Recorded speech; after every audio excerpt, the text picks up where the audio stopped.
and you are live. Welcome everybody to QuaronCon 21. I'm Dave Woolliscroft. I write under P Woolliscroft. I'm the author of King's Hold and the Wildfire Cycle. But I'm really excited to be here today to help moderate this panel on what constitutes a gripping narrative. How do we build a gripping narrative, thinking about characters, dialogue, pacing, and anything else that really works to hook people to your stories. So really excited for the panelists that we have here today. So I'll hand it over to them to take a moment to introduce themselves, and then we'll get into some of the fun questions. So Anita, why don't you introduce yourself first? Okay, I'm Anita Stewart. I write under AF Stewart. I've got Visions and Nightmares is my horror fantasy, and the most recent release is the Camelot Immortals series. And I write horror and fantasy both, and a little poetry. That's what I'm doing this month for National Poetry Month, writing a poem a day. And basically I kill off characters and do horrible things to worlds and people, and basically, yeah, that's me. Nice, excellent. Autumn, what about yourself? Sure, I write under Autumn M. Birt, which is my maiden name, and I have over 20 books out, so we're not going to go there, but I have about 5 different fantasy series. My most recent one is The Tainted Fae, which is the books are releasing all this year, one at the end of this month, and the next one at the end of June 30th will be the final book in the series. So I've won a few awards, been bestseller on Amazon, and I also run Am Writing Fantasy, which is a website, podcast, and YouTube channel. That's great. Greg, how about you? I'm Greg Williams. I'm the author of a 2-book series currently called the Black Market Magic series with The End of the Line, available in ebook and audio. And I'm sitting here in sunny, well, rainy East London. That's great. And Peter, how about introducing yourself? Hi, I'm Peter McLean. I'm the author of the War for the Rose Throne series, Priest of Bones, Priest of Lies, and now to be released at the end of May, Priest of Gallows, and before that the Burn Man series about Don Drake, and numerous pieces of tie-in fiction for Warhammer. And I am sitting here in Norwich in the UK, and yeah, I am drinking wine. It is 6 p.m. here, so you know, yeah, give me a pass for that. I wasn't organised enough to have a pile of my books beside me. I should have done, really. Well done, Anita. Well done, Peter. Like, it's only 1 o'clock where I am, but I am on vacation, so I almost did think about having a beer too. So I'll join you shortly afterwards. All right, so let's jump in and let's think about what makes a gripping narrative, and maybe start off with, because we're all readers, perhaps we can think about what actually hooks us in the books that we read, or what do we look for. So Peter, you went last time. What about if you go first this time and tell us what you look for? Yeah, I can do that. I think for me, it comes down to character voice. I think a strong character voice will carry any plot, whereas a boring character voice, it doesn't matter how good the plot is, I'm not going to get invested in it. I mean, I recently read, not fantasy actually, but a book called The Last House on Needless Street by Katrina Ward, which is a horror story.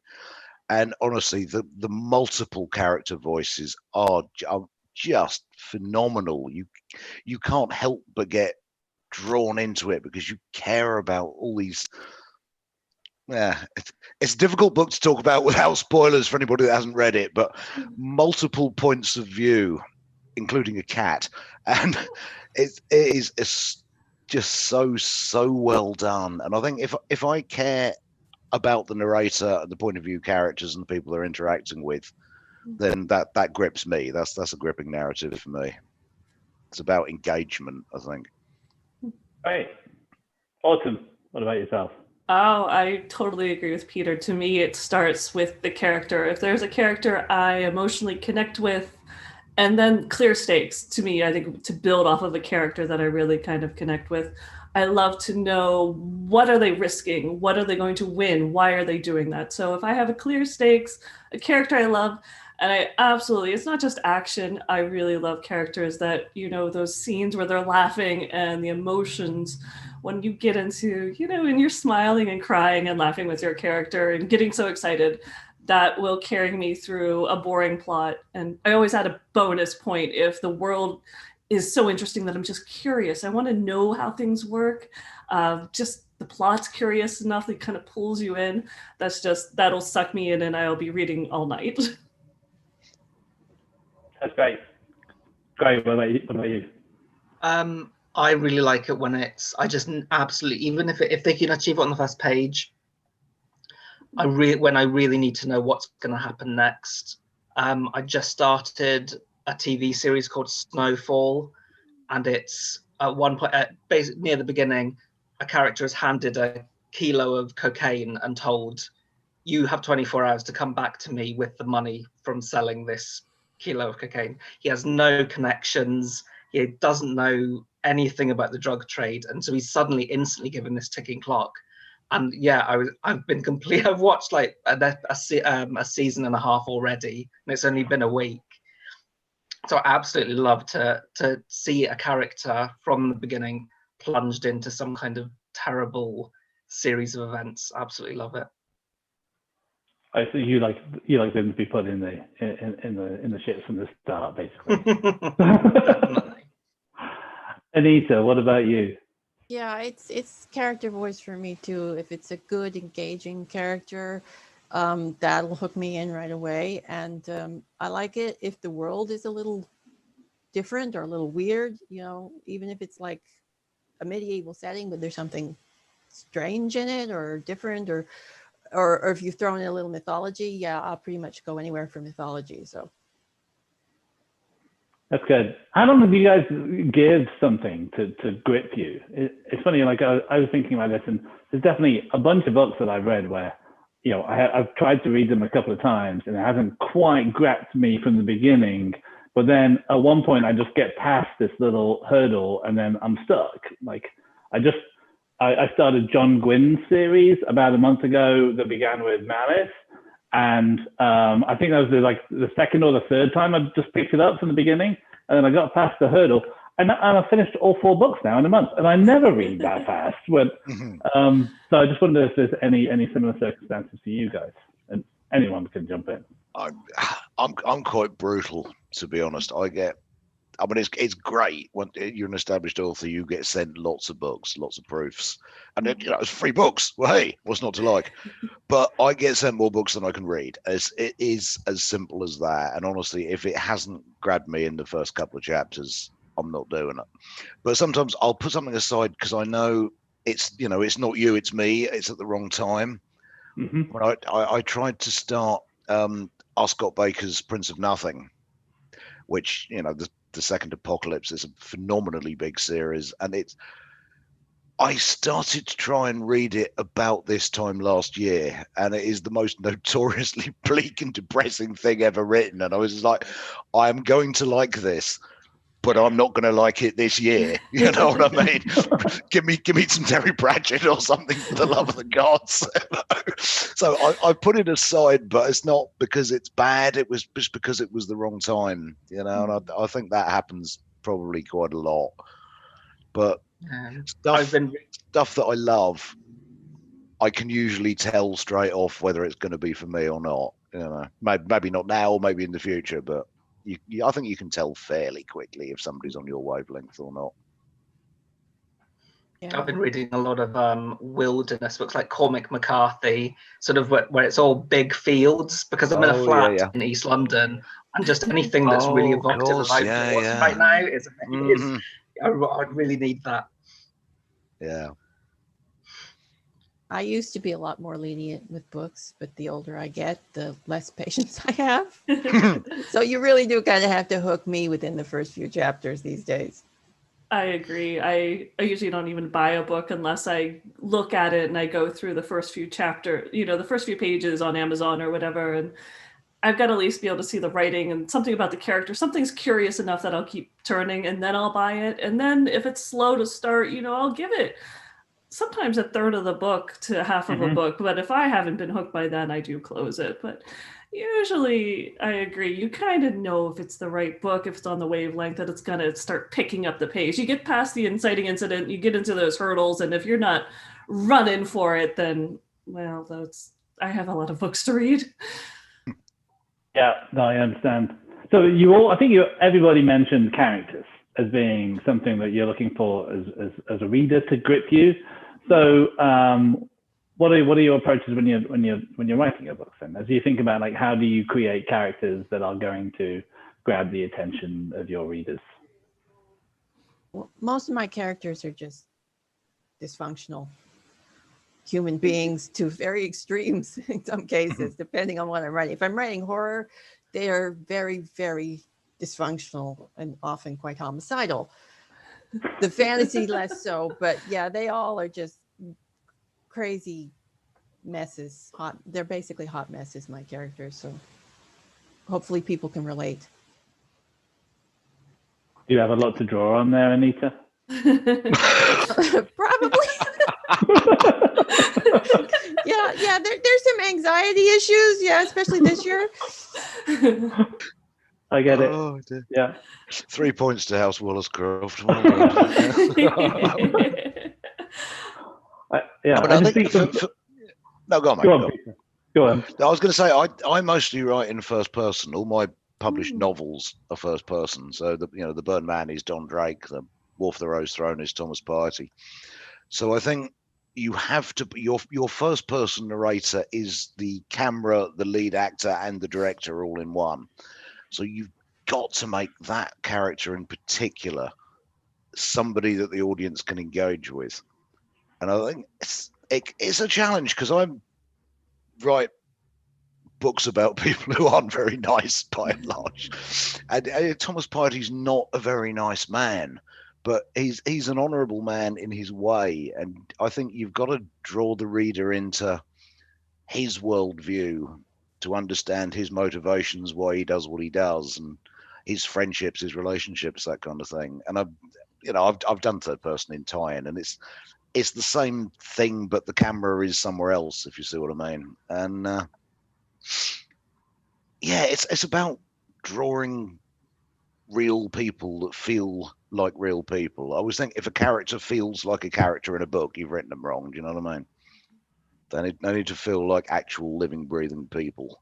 For me, anyway, my opinion. I think great. Yeah, go for it. I sort of when I'm creating characters, it's kind of a sandwich almost. I sort of think of what I know what the plot is, or I know how it begins, and so I have to create a character who I know would get into that kind of situation in the first place and be able to deal with it or not, as the case may be, and be able to be that kind of person or have the seeds to become the person they need to be at the end. And then it's when I'm writing it, I'm discovering more about them, and I'm sort of working with who they are, who their family is, what's sort of going on around them, and sort of it's in that I'm trying to find their humanity almost and make those things that will. I'm like Peter. My main character Amanda is a con artist and she's a criminal, and so you have to have that kind of hard edge to them because they're dealing with quite a brutal co-workers essentially. And brutal opponents. And so it was taking the time to sort of figure out what her family life is and how she deals with the people that she actually does like, and how does she protect them, does she use them, and that sort of connection between teamwork and using them to her own ends. Who is she going to put first when someone's in danger? Is it her or someone or her friends?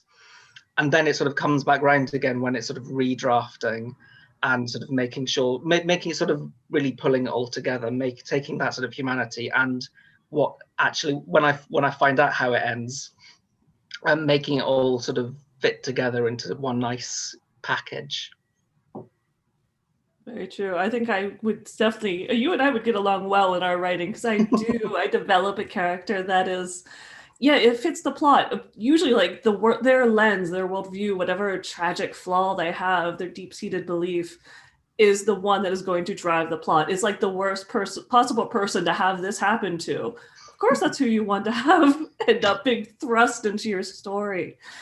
But I also agree with like what Peter said, they should feel real. They have whatever happened to them that is why they view the world the way they do makes sense.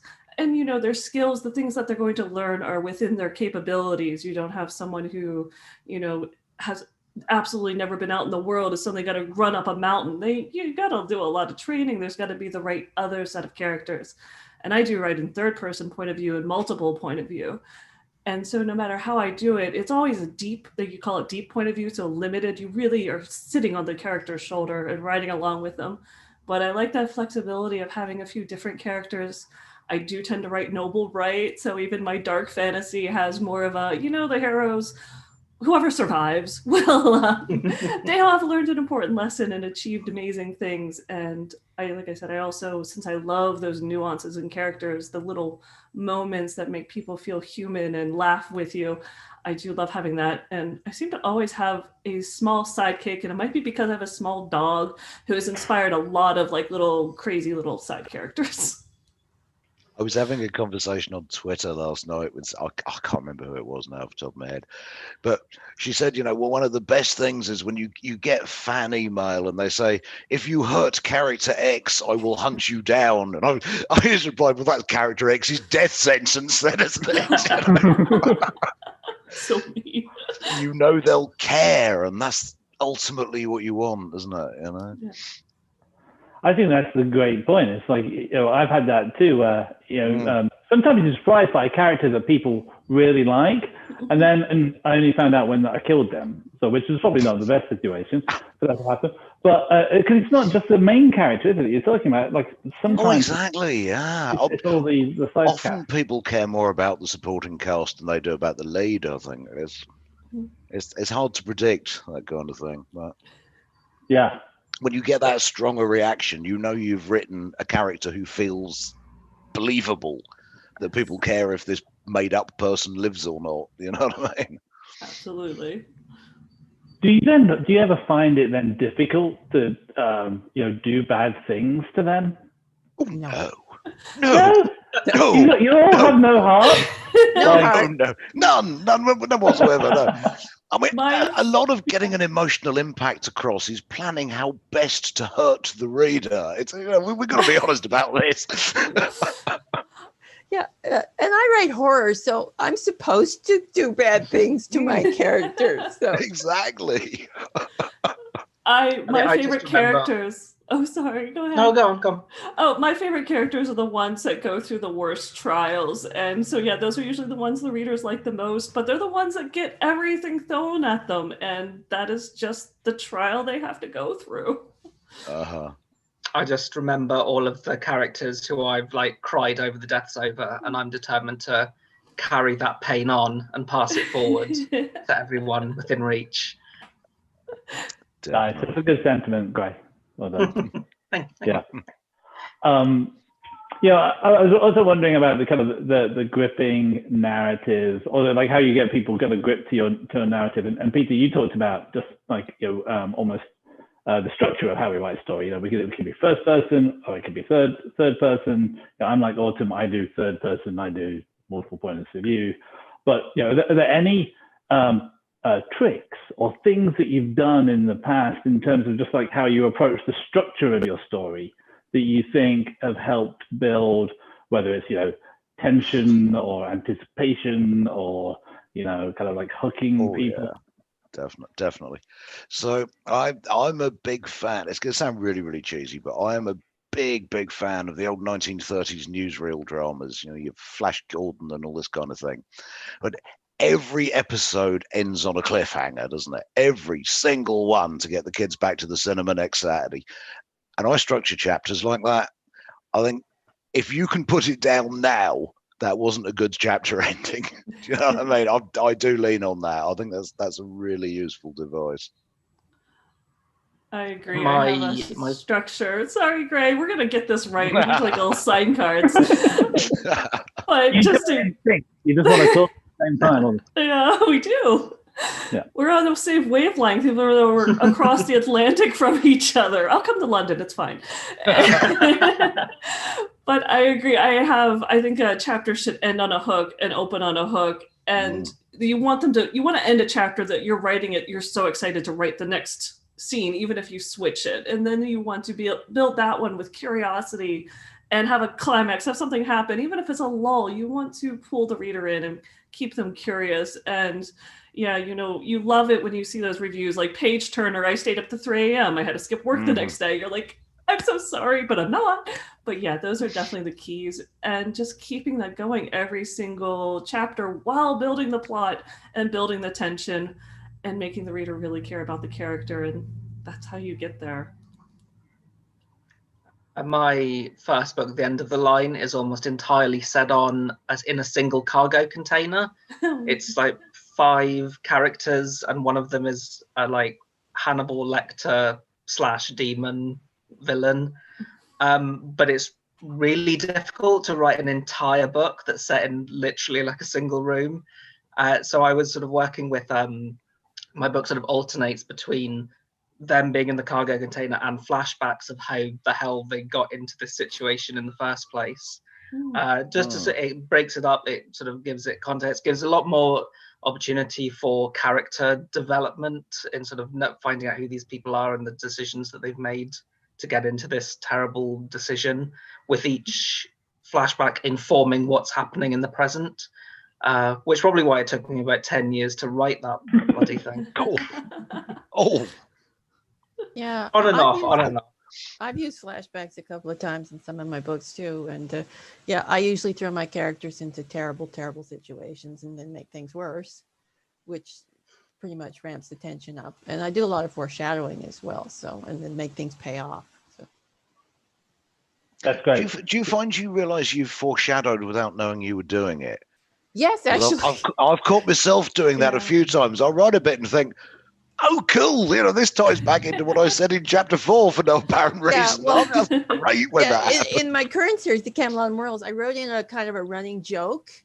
And then I realized by book 3 and 4, the running joke could actually pay off as a plot point. So yeah. Brilliant. I'm always doing that. I'm throwing like little random things, like an amulet or something. I've no idea what that's for. And then I hope when I get to like a big action scene where I don't know how it's going to end, I'm like, right, it's one of these things that I've added in at some point. Yeah. Does that come in? That'll come in handy later. It's like it happened to is it Terry Pratchett, who I think it's Thief of Time, where he wrote in a character who's a milkman who becomes a lot more important in the second half of the book, and he had no idea that was going to happen. Even the character's name just was complete serendipity. I don't want to say in case it spoils things, but it completely fell into place for him. Apparently, he had no idea until he was writing it. It was like, oh wow, this is actually going to work in much more amazing way than I thought.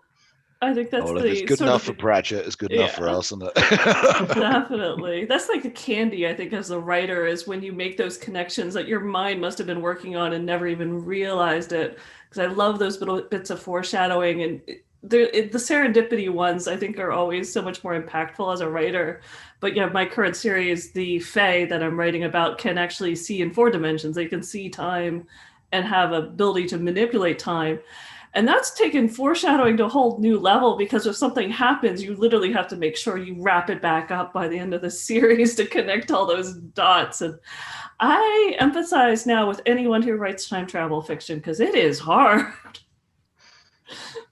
Oh, I'm sure it is, yeah. That sounds really tough. Like, do you question whether you, like, your choices as you were getting to the end of the series on that one too? Yeah, I had to write myself a few notes saying, well, this happened, especially to tie up, it's a 4-book with a novella, so 3 books and a novella, and I had to make sure I tied up an event that happened in the novella at the end of the last book. You're like, you can't leave these things hanging, because everything's got to be wrapped up like a piece of knotwork. Yeah. Great what you mentioned there too about the Pratchett example. We actually had a question from the audience too, from Tom, actually asking if anyone had a situation like that, where a character you didn't really have a long-term plan for, and it grew into a larger character than you were expecting. Has anyone kind of encountered that themselves? Oh yeah, happens to me all the time. Yeah. It's like, these secondary characters, they grow and then they want their own books.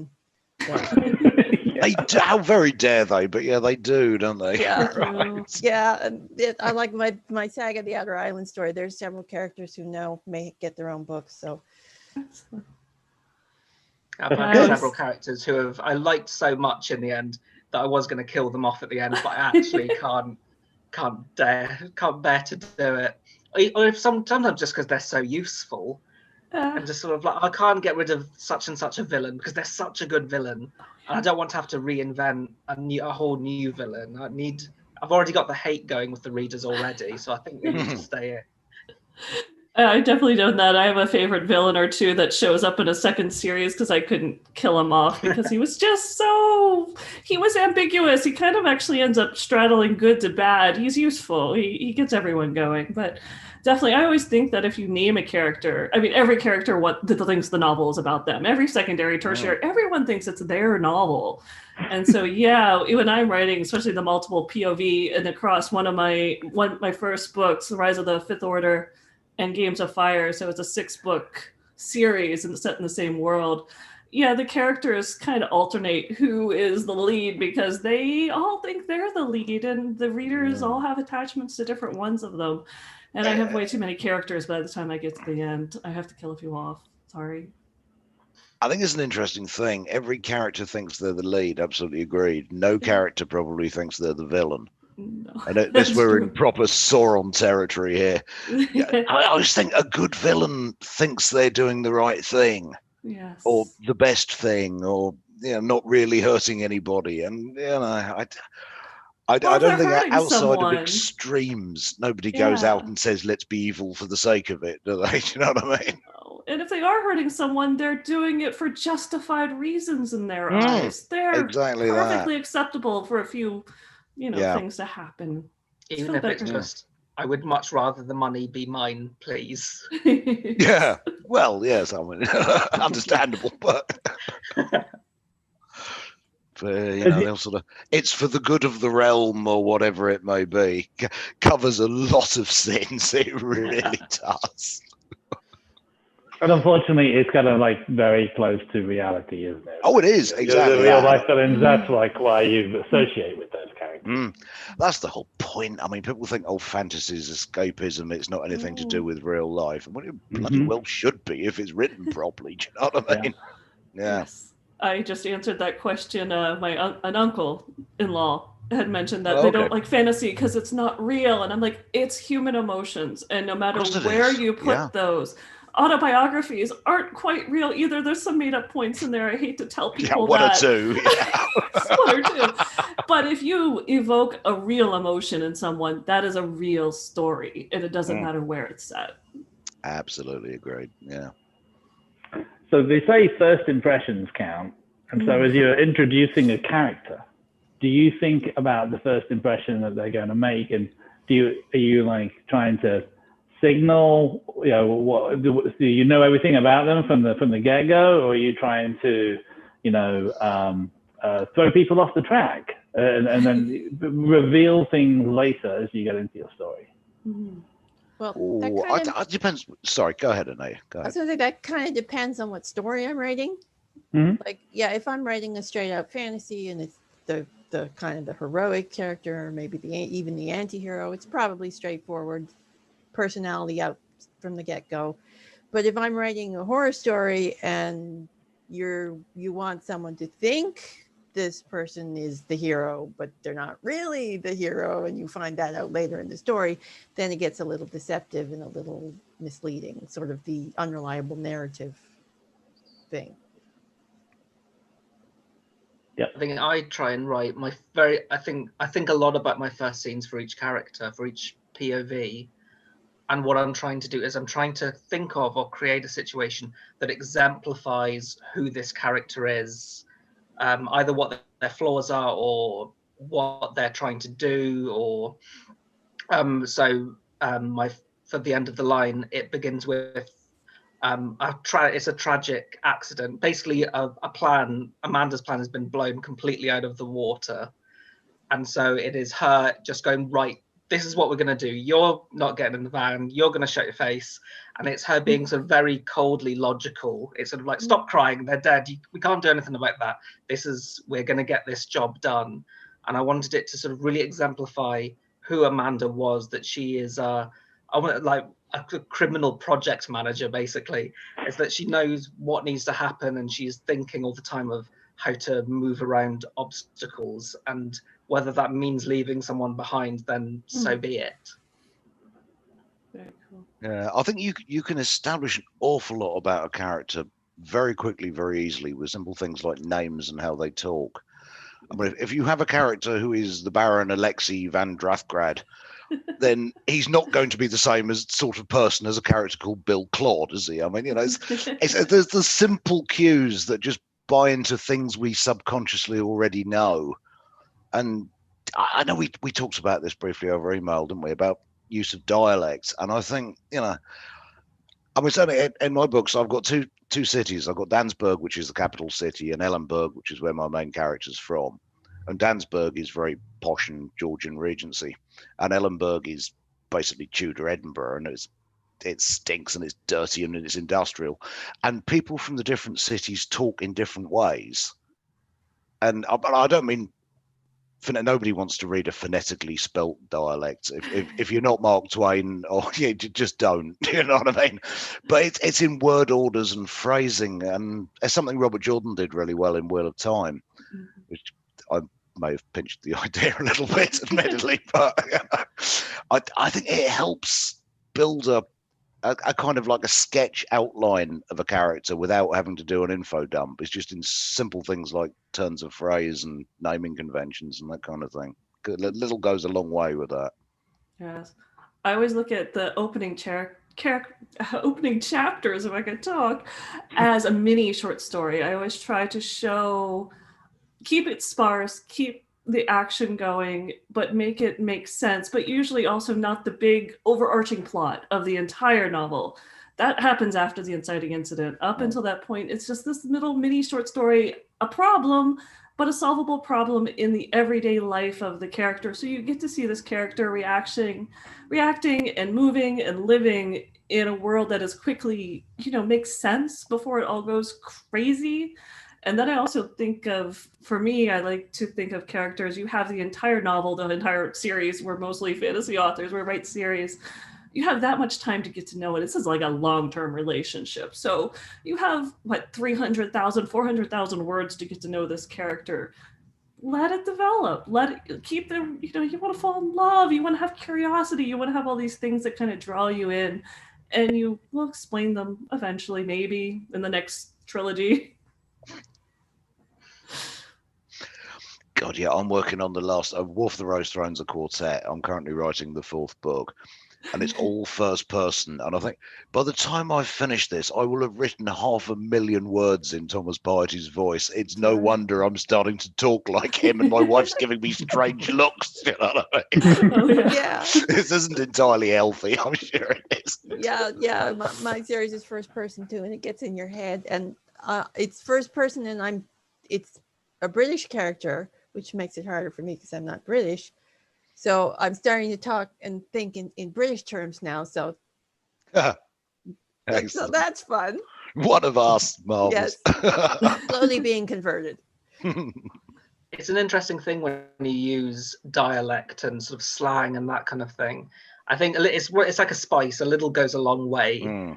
But you're using the reader's sort of prejudices and preconceptions. Oh, absolutely, that. It's the name thing, isn't it? You know what Bill Claude is like just from hearing his name, don't you? Yeah, it is prejudice, as you say. You wouldn't sort of, if you had a sort of a lord like Lord Fuckenbar, you wouldn't have him sort of talking like a down and out. You wouldn't have him talking in like Cockney rhyming slang or something like that, because that's quite opposing sort of connotations, and it would almost be too confusing for the reader to use a sort of a preconception in the wrong place. Oh, definitely. I mean, I did an interview with a guy at Blackgate magazine recently about historical accuracy or the lack thereof. He's quite a serious historian and hemo fighter and reenactor, and you know, he likes my books, but he wanted to know why they work, because I've effectively got one city where it's the 1800s and one city where it's the 1600s, and it shouldn't work. I fully admit that, but it does, because as you say, it's building on the preconceptions of what poor looks like and what posh looks like. And you know, I could have done a posh Tudor dinner party, but it wouldn't look very appealing to the modern eye. But if you do a posh Regency dinner party, it looks very, very appealing. But if you want, you know, your dung ages, grot and pigs and chickens in the streets and everything, the Tudor age fits perfectly. And it's exactly what you say, Gray. It's building on the prejudices, preconceptions, things everyone thinks they know, even though it's almost certainly wildly wrong, and leveraging it to help you get your story across. And there's a lot of mileage to be had out of that. I'll shamelessly admit that. That's good. I'm going to twist this in a little slightly different direction, because we're talking about hooking the reader. What about like how you slowly build up tension, or you know, you're starting to kind of increase the stakes as you go through a story? And Anita, I mean, I'm interested in kind of like the way that you approach it as being horror fantasy. Is, you know, I feel like that's probably a different approach that you would maybe take from your pure fantasy. But how do you handle that, the rising tension? Yeah, just torture a few characters, you know, cut their tongues out, things like that. I mean, that pretty much drops the stakes a lot. But I mean, it's also it's the psychological stakes that you can really work with in horror. It's like the fear, you can really build on the fear and the unknown is what I like to do. I like to play with the things that are out there that no one can see, but you're playing on people's fear of the unknown. You're playing on people's fear of the death that's lurking in the shadows, basically. So you can play a lot with that in horror fantasy, and you can make things seem innocent. That's what I really like. My favorite thing to do is take things that seem innocent and they seem harmless, but they're not. And so you turn it and twist it, and then it's like this shock effect that you get, and that can really push the tension up.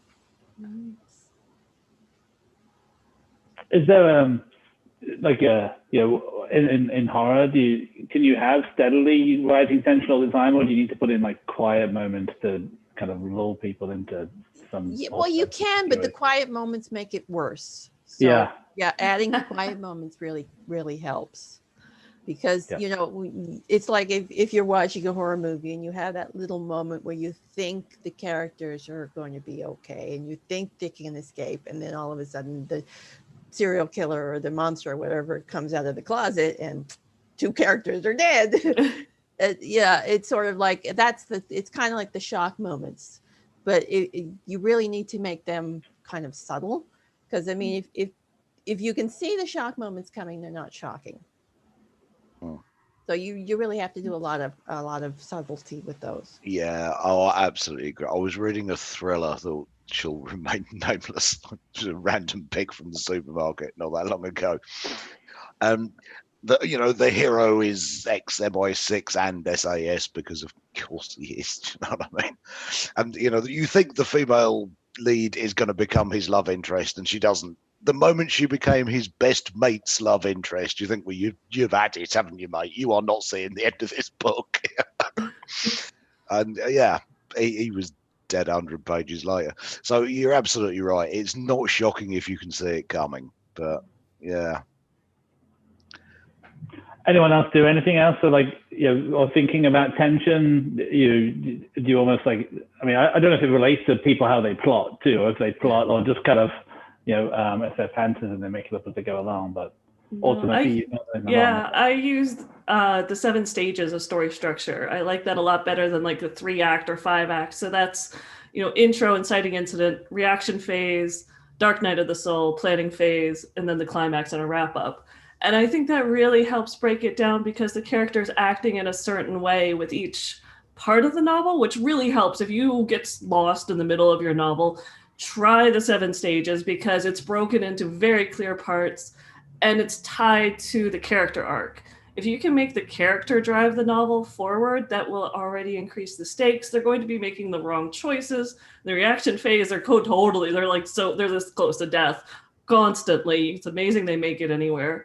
And the Dark Night of the Soul, the new info stage, is the second turning point of the novel, where the inciting incident is the first. So that moment really just kind of ratchets the tension up, makes the reader have, that emotional connection with the character. And then the planning phase, they're starting to get it on and they're starting to see some progress, and the setbacks become bigger and the hurdles become bigger. The main villain starts really noticing this character rising out of what was like, maybe you sent in a henchman, you didn't take him seriously before.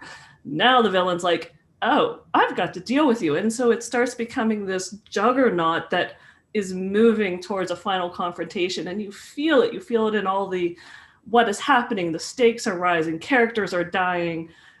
And that's, to me, when you hit the climax, there is that one quick moment of, I'm not ready for this, I might die, but we're going anyway. And that's the big boom. And it's so exciting. I love writing the climax. That's it. I'm up for the next 3 days writing, and I'll tell the husband and the dog to feed themselves. I think that's partly it. It's sort of like you have if you're sort of writing everything else, right, the tension can almost kind of look after itself in some ways. It's coming to the culmination of the villain's big plan, or it's the hero coming to the end of the long journey, or that sort of inevitable confrontation where finally it's sort of like it's ride or die, basically. I think if you've got the sort of characters well developed, if you've got the plot well developed, the tension almost looks after itself. I think it's just important not to, so long as you don't sort of use yourself up, like do something really huge in the first third of the book. It's like, where else can you go after that? Yeah. You sort of need to sort of spoon it out slowly and sort of increase the sort of magnitude of what's happening throughout the book. And what about, Mike, as you think about a series, though? Like, how does that then change your thinking of like that kind of arc and building tension, but then having to kind of like keep going for the next 4 books or 3 books? Yes, I actually have a graph somewhere that when I was teaching in a class, and the rising tension for each subsequential book, but then having, to me, that's almost the same thing as like what Gray was saying. If you have a series plot, so you have each individual book and where that fits in the whole trilogy and the whole series, but there's a series plot that ties them together, and that's building so that the climax of the last book kind of matches the climax of the series arc. It all works out. It's definitely better to plan something like that than to try to pants it, because that'll be really hard. But it really will take care of itself if you take a few minutes to like just figure out how everything's going to fit together. What is the synopsis of each individual book, and how does that fit the overall arch of the series? And then go to town, start writing. Yeah, with a series, you've got the narrative of each individual book, but then you've got the overarching story that goes through the entire series. So you basically are planning 2 separate the narratives.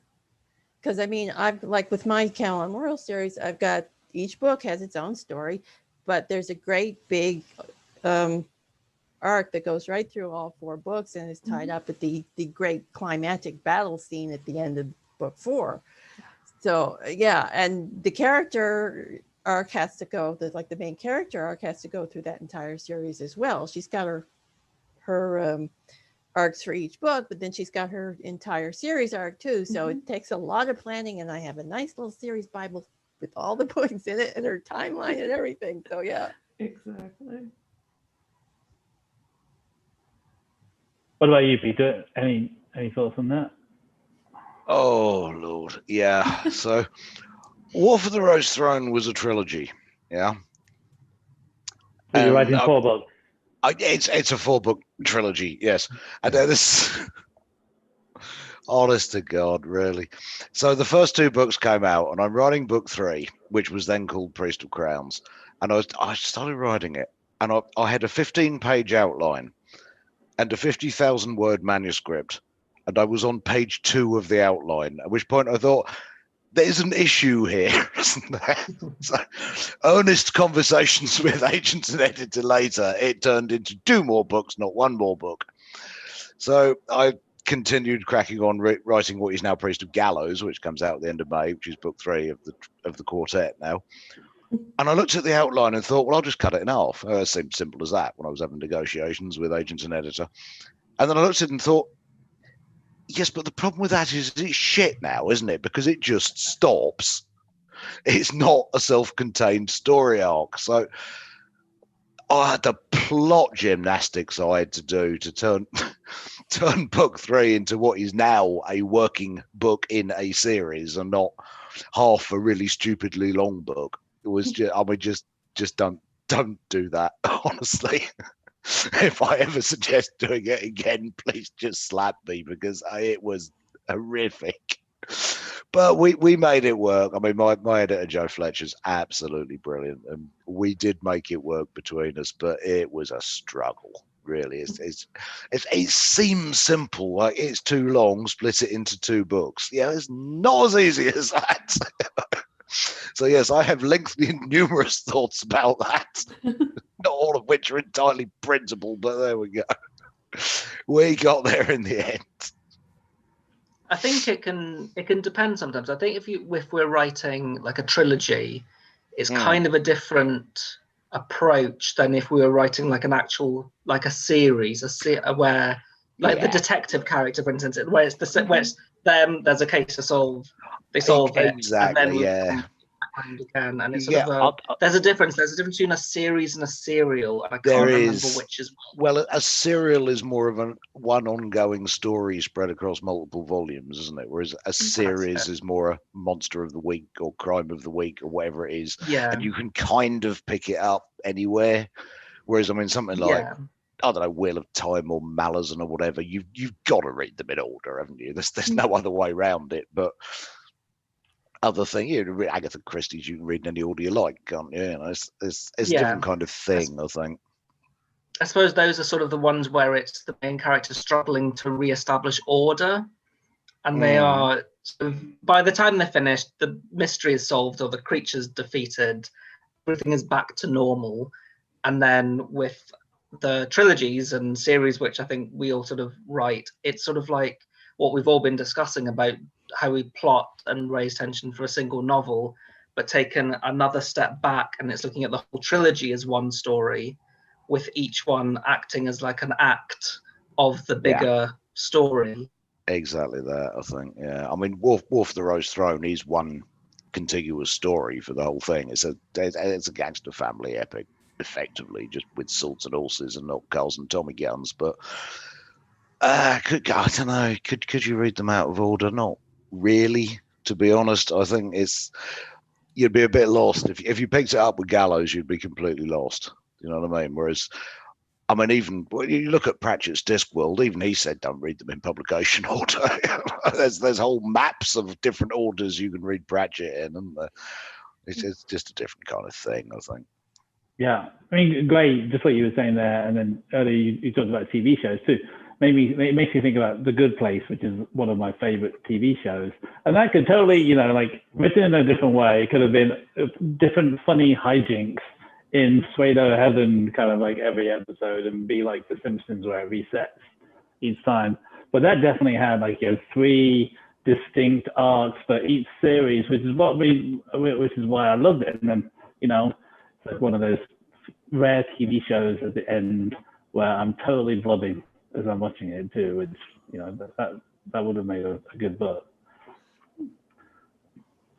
Yeah. Well, what else or what's in your bag of tricks to grip people to your story? Or alternatively, if anyone wants to go for this question, instead of what have you seen other people do that you want to try, and you're just kind of waiting to give that a go? Ooh. That's an interesting one. I think What I've seen other people do is break out of the genre into the mainstream. I mean, Sarah Pinborough, who very, very famously wrote Behind Her Eyes, which has just been a massive hit on Netflix, started out writing horror and urban fantasy and SFF. Jen Williams, who wrote The Copper Cat and The Winnowing Flame, has a thriller, absolutely straight thriller called Dog Rose Dirt. In this country, I think it's called A Dark and Secret Place in America, coming out. And I just think, if you can broaden your market that much, more power to you. So that's something I wouldn't rule out attempting at some point in the future, definitely. I mean, my books are crime thrillers in a fantasy frog, basically. And I'm thinking, could I write real world straight crime thrillers? I don't know, but I might have a go one of these days. I know for me, I've been trying out for the first time actually co-writing, which is becoming very popular with two authors teaming up. And so my writing partner, Jesper Schmidt, and I have been working on a series together. And it's so interesting to combine talents. And it really is a sum of the parts being greater than the whole. And so that is really kind of an eye-opening experience. It takes a lot of work and a lot of planning and figuring out who's doing what, but we built a world together, we've created characters together, and now we're writing the stories. And it's a story that I wouldn't have told it this way on my own, but I think it's so much better to be telling it with another person. So that has been really exciting. I wouldn't say if you're a brand new novelist, I don't know if I'd say do it first with someone else, get a few books under your belt. But it is amazing to team up with someone. It's much better than when you were in high school and got assigned to papers to work on together. That was horrible. This is a much better experience. How does that work, Autumn? I mean, I'm like everybody else. I grew up on Bryson Hickman, but I've never understood how two people write a book together. Do you take it in turns to do a chapter, or I mean, how does it work? It's very interesting because he's also from Denmark, so we are not even on the same continent. We're doing a lot of Zoom calls and talking every week about this, which is fantastic. You get to talk about writing with another writer, and it's very, very passionate. But I think everyone has to figure it out for themselves. I mean, some authors pick characters, especially if you have multiple points of view. One's going to say be this character, one's going to take care of this character. I've seen that done. For Jesper and I, he actually writes the first draft, and I go in and I do a lot of tweaking, filling in sort of the editing, but it's more developing it further. So he's writing a pretty rough manuscript, and I'm fleshing it out into a final one. Okay. Yeah. Oh, that's interesting. Thanks. It's really interesting.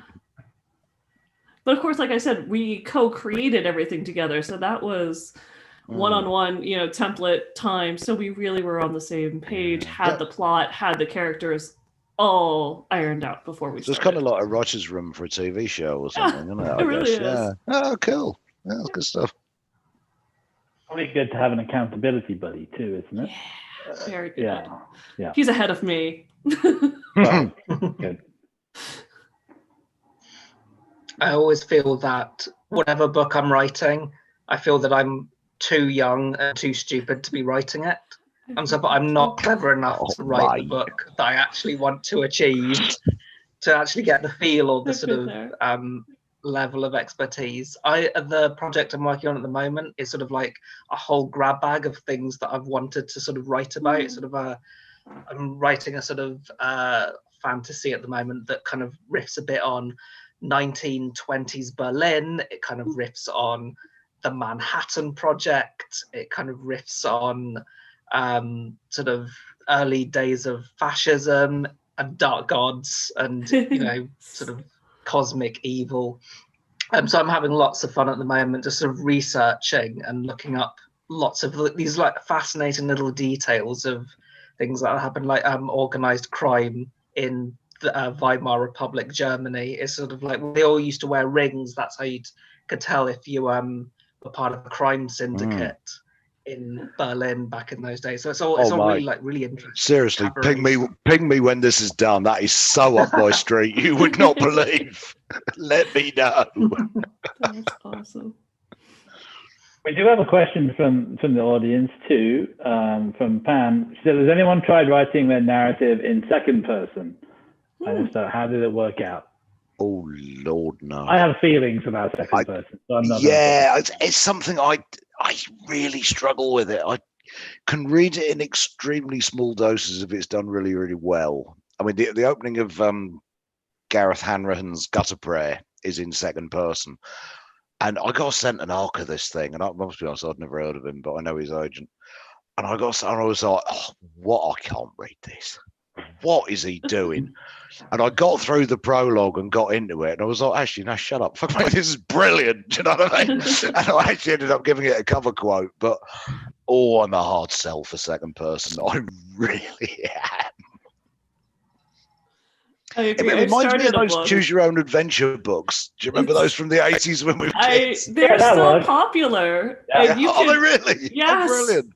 I have started one. I haven't finished it, but that's about the only time I ever see it done. But actually, if you're into tech, Google Home will, if you ask it to tell you a story, you can actually set up a choose your own adventure that will be played by Google Home. Oh my word, So I have a tech family, computer software engineer, and I would love to have my Google Home tell me my story. So that's part of the reason I've been working on it. They're doing new ones. The old Fighting Fantasy, they published a load, and Terry Pratchett's daughter's just written one. Yeah, Rihanna Pratchett. One. Yeah. Okay. I think I would stay away from second person. I think unless you have an absolutely incredible idea and it has to be second person, then do it. But unless you've got a cracking idea for it, I wouldn't. I stay away from it. Yeah, there has to be a really good reason for it, doesn't there? Yeah. Which I say in Gareth's book, it turned out there was, but to start with, oh my Lord. A regular book that wasn't a choose your own adventure, I cannot imagine. No, it would be hard. It's a bold move. I think I would probably call that. Certainly not something I'd attempt. Pete, we got 3 minutes. We got one other question from the audience, which was, is character death always required? Are there effective alternatives if you want to have a long-running cast and high-stakes sense of threat? In my books, yes, character death is always required. Good answer. I don't think I've ever written a book where somebody didn't die, so... No. It's the go-to option. I think it's something we have to remember. If we're really turning the knife and hurting people, that some fates are worse than death. Yes. And I think, especially dealing with a fantasy setting, death doesn't have to be the end. It depends on your world and your series. If you have an afterlife, a spiritual realm, that people can be resurrected or reincarnated, death isn't everything. You control that. Zombies and vampires. Oh, yes. Yeah, absolutely. Like I think, I totally agree. I'd love to kill off a good character, and it does help raise the stakes. At the same time, now that we're talking about it, I would actually love to write a character who is just sort of like some massive, terrible thing happens, some big battle, something, and one of your characters says, "Actually, I'm done," and walks away, and you, the reader, goes, "Of course you are." Then they never come back, where they're just used up so. You're a secondary character is used up so completely that they retire and walk away, or is in a state where they just they can't fight anymore. They can't keep going in the narrative. That would actually be really interesting. Be different. Yeah. Great. I think we are nearly out of time. So, and I do know that we have to finish on time. Otherwise, Virginia will get mad at me in particular.